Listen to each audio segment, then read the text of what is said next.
Hi, I'm Asif Farouk of Finextra, and we're here at ACI Exchange, and I'm speaking to Rich Rosales of US Bancorp. Rich, thank you for joining us. So the adoption to EMV is gaining momentum in the US. What does this say about the US payments industry? Why it's taking so long? That's right.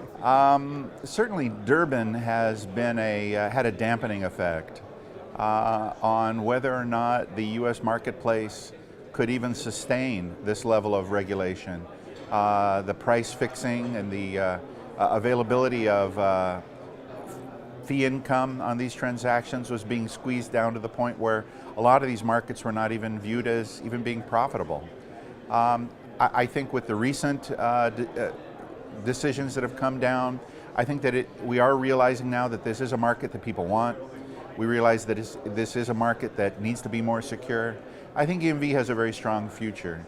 I think as an acquirer, I think it's always been in the US's plans, not only for my bank, but I think for most US banks, to roll out EMV capable ATMs. And I think that's in everybody's future. And now with the recent decisions regarding Durbin, I think the issuers are going to get on the bandwagon too, and we'll be seeing dates published as to when those cards will be coming out as well. And how do you view new players in the payments market? Do you see them as a threat to the incumbents? I think they're only a threat, talking about the various wallet providers. I think that a mobile strategy has to start with mobile banking. I think that mobile wallets are an adjunct to that, using a lot of the same credentials and account information that the mobile wallets will have. I think in the future, wallets will be tightly integrated with the mobile banking software and solutions. I think if you embrace that and you realize that the wallet providers are providing you with a marketplace, they're providing the vendor integration, they're providing the access to the discount programs, the affinity information that the vendors want so badly. And if you embrace that and include that in your overall mobile banking strategy, it seems like a win-win for everybody. And finally, how do you see the role of the ATM, of the self-service channel, developing in the future? Definitely better integration within the branch.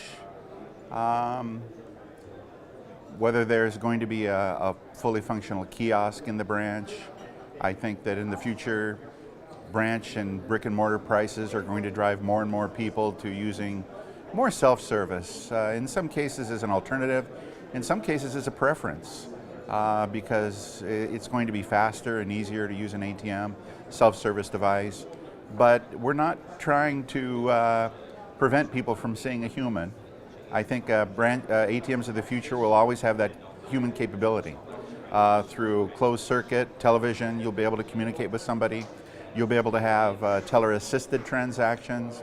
So I think the future of the ATM is going to be a lot more products than are currently available. You look at some of the ATMs in other countries, they've got 20 to 40 different types of banking transactions you can do at an ATM. And certainly in the US, the market is, I think, wide open in terms of the kind of capability and the kind of functionality you could have at a self-service ATM.